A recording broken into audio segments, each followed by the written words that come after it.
By late 1994, Boris Yeltsin governed a nation in free fall. The ruble had collapsed. Factories shuttered across the industrial heartland. Wages went unpaid for months, while pensioners queued for bread they could no longer afford. The promise of democracy had delivered hyperinflation, oligarchic theft, and a creeping sense that Russia itself might fracture along its seams. Yeltsin's approval ratings had cratered. Two-thirds of Russians would oppose his Chechen adventure by January 1995.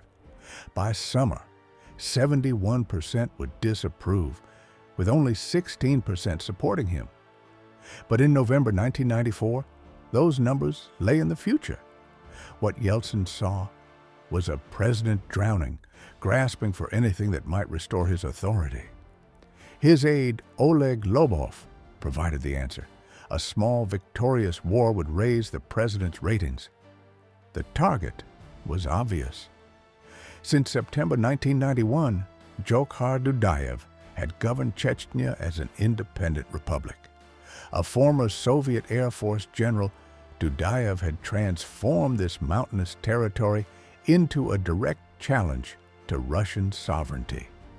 If Chechnya succeeded in breaking away, what would stop Tatarstan from following? Or Dagestan? The entire federation might unravel like rotten fabric. Moscow had already attempted subtler methods. Throughout October and November, Russian intelligence financed anti-Dudayev opposition forces under Umar Avtokanov's Provisional Council. They provided tanks, mercenaries, and unmarked aircraft for covert strikes against Grozny. On the morning of November 26th, 42 T-72 tanks rolled into the Chechen capital with more than 3,000 opposition fighters supported by unmarked Russian aircraft. Within 10 hours, Dudayev's forces had shattered the offensive. Chechen government troops ambushed the armored columns using anti-tank weapons in the built-up environment. By nightfall, most of the armored force was destroyed or captured. Between 35 and 120 Russian personnel fell into Chechen hands. Russian intelligence somehow failed to integrate this lesson into subsequent planning. So Yeltsin escalated. On December 11th, Russian troops entered Chechnya officially. The stated justification was to disarm bandit formations and restore constitutional order. The real calculation was simpler. A quick military victory would silence critics, demonstrate strength, and cement Yeltsin's grip on power. It was a gamble born from weakness, desperation wearing the mask of resolve. The Russian military that Yeltsin ordered into battle barely existed as a coherent fighting force. Defense spending had collapsed by a factor of 8 since 1991. The massive Soviet war machine had been gutted, leaving a hollow shell that looked imposing only on organizational charts. Soldiers went months without pay. Barracks crumbled. Equipment rusted in depot yards where maintenance budgets had evaporated. Combat training received just 6% of required funding, forcing commanders to divert scarce resources simply to purchase fuel and ammunition for basic operations. The officer corps was hemorrhaging talent. Thousands resigned rather than serve in an institution stripped of funding, prestige, and purpose. Those who remained presided over a conscript army riddled with dedovshchina, the brutal hazing system that killed and maimed young soldiers faster than any external enemy. Defense Minister Pavel Grachev embodied the dangerous gap between rhetoric and reality. Before the assault, he boasted that he could seize Grozny with a single parachute regiment in 2 hours. This was not bravado from ignorance. Grachev had seen the November failure. He simply chose to ignore its implications. Among the forces Moscow ordered into this operation, one unit would come to symbolize the entire catastrophe, the 131st Separate Motor Rifle Brigade from Maikop. These were not elite soldiers. They were barely trained conscripts, boys who had spent weeks, rather than months, learning to fight, thrown into service within a military system defined by brutality and neglect. The brigade rolled toward Grozny with over 1,000 soldiers, 26 tanks, and 120 armored vehicles. On paper, a formidable force. In practice, these young men represented everything wrong with Russia's military decay. Major Rustem Klupov, the brigade's assistant intelligence chief, would later recall the disorientation that preceded disaster. "I didn't know where we were going. I didn't know our task." If officers lacked basic mission awareness, the conscripts under their command understood even less. They had been told to expect light resistance, a quick operation to restore order. Nobody had prepared them for urban warfare. They entered Grozny with tourist maps and expectations of minimal opposition. Russian intelligence had systematically dismissed Dudayev's forces as disorganized bandits and criminals. This assessment ignored fundamental facts about Chechen military capability. Dudayev's officer corps included men trained in Soviet military academies who understood combined arms doctrine intimately. Chief of Staff Aslan Maskadov was a former Soviet artillery commander. He knew how to coordinate defensive fires, how to channel armored columns into kill zones. Shamil Basayev and other field commanders brought experience from Afghanistan and Abkhazia. These were not bandits. They were highly motivated, courageous, skillful fighters who had already proven their capability. At noon on December 31, 1994, the 131st Brigade's 1st Battalion rolled into Grozny from the north. The city appeared abandoned. Empty streets, silent buildings, shuttered windows. The column drove unopposed through the urban landscape, armor clanking over asphalt, diesel exhaust drifting into the cold air. By 1 o'clock in the afternoon, the lead elements reached the central railway station. They dismounted and parked their reserve armor along a side street. Some soldiers lit cigarettes. The ease felt wrong to veterans, but the conscripts simply felt relief. Then the city came alive. A Russian communications officer heard words crackle through his headset. "Welcome to hell." Fire erupted from the depot buildings adjacent to the station, from the post office across the square, from the 5-story apartment block surrounding the railway terminal on 3 sides. Automatic weapons and RPGs struck from every direction simultaneously. The Chechens had allowed them to drive deep into a carefully prepared kill zone before triggering the ambush. The railway station burst into flames within minutes. Smoke from bombed oil tanks on the city's western edge already blanketed Grozny, mixing with low winter clouds to create a suffocating haze that grounded Russian aircraft. Communications fractured. Radios jammed in the urban clutter as signals bounced between concrete structures. Colonel Savin radioed desperately for artillery support. No response came. Most distress calls from the brigade went unanswered. The 2nd and 3rd Battalions attempted to reinforce their trapped comrades. They drove into layered ambushes. At the crossroads of Mayakovskogo and Khmelnytskogo streets, RPG teams destroyed a T-72 tank. Multiple rockets struck simultaneously. The turret's ammunition cooked off, blowing the turret assembly from the hull. Russian armor, designed for open European plains, became coffins in narrow streets where Chechen fighters owned the vertical space. Private Sergei Novikov was 19 years old from Voronezh. He died in the driver's compartment of a BMP-2 that took 3 RPG hits in succession on a side street 200 meters from the railway station.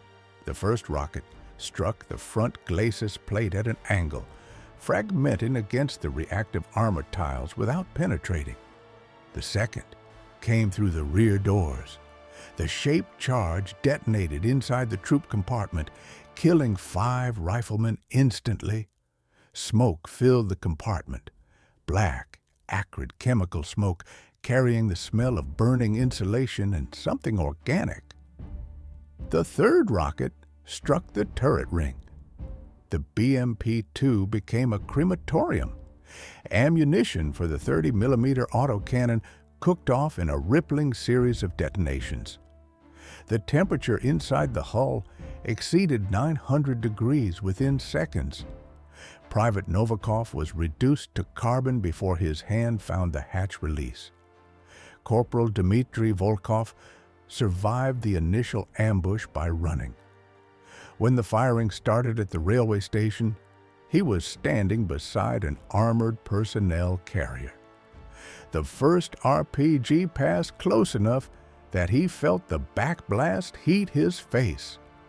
Volkov ran east, through a gap between apartment buildings, over a fence, into a courtyard filled with frozen laundry hanging rigid on lines. The cold struck him first, -12 degrees Celsius, and he had left his coat in the personnel carrier. He crawled into a ground floor apartment through a shattered window, cutting his eyes, palms on broken glass. Inside, the room was dark and frozen. Whoever lived there had fled. Cabbage rotted on a kitchen counter, filling the space with a fermented vegetable stench. Volkov spent 17 hours in that apartment. He could hear fighting throughout the night. Explosions, automatic weapons, the distinctive thump of grenades. At one point, boots crunched on broken glass in the hallway outside. He pressed himself into a corner behind a wardrobe, trying not to shiver loud enough to be heard. By morning, his fingers had turned white. His left ear had blackened with frostbite. He would lose 3 toes on his right foot, 2 on his left. He was one of the 160 who reached safety. Senior Sergeant Pavel Kuznetsov died slowly. His T-72 took an RPG hit to the engine deck from a rooftop team he never saw. The diesel engine seized. Smoke began to fill the fighting compartment. He ordered his crew to abandon the vehicle. The loader made it 4 steps before automatic weapons fire cut him down. The gunner followed and met the same fate. Kuznetsov and his driver stayed inside. They had nowhere to go. The fire spread. Russian tank crews wore cotton coveralls rather than flame-resistant suits, a cost-cutting measure. The temperature inside climbed steadily, 45 degrees, 52, 70, 80. His driver, a 19-year-old conscript, clawed at the jammed hatch until his fingernails tore away against the metal. Kuznetsov stopped thinking about escape. His awareness narrowed to immediate sensation, heat pressing against his face, the smell of his own hair beginning to singe. He lasted 4 more minutes. Colonel Ivan Savin died attempting a breakout on January the 2nd. By then, organized resistance at the railway station had collapsed. Most of the brigade's officers were already dead. 24 killed in the fighting, 12 more missing. Savin gathered approximately 40 wounded men who could still be moved. He commandeered several abandoned armored personnel carriers. His plan was simple: drive east toward Russian lines. They made it 3 blocks. A wrong turn brought them into a side street where Chechen fighters had established a blocking position. RPGs struck the lead vehicle. An airburst artillery round, probably a 122mm shell fired by Chechen gunners who had captured Russian artillery pieces, detonated 8 meters above Savin's position. Airburst fragmentation is designed to spray shrapnel downward over a wide area. Savin took multiple fragments to his head and torso. He collapsed beside his wrecked vehicle. Of the 40 wounded men, 27 died in the ambush. The remaining 13 were captured. By January 3, 1995, the 131st Maikop Brigade had ceased to exist as a fighting force. Of more than 1,000 soldiers who entered Grozny, only 160 reached Russian lines. 789 were dead, captured or missing. 20 of 26 tanks destroyed. 102 of 120 armored vehicles reduced to burning metal. The entire brigade was wiped out in 60 hours.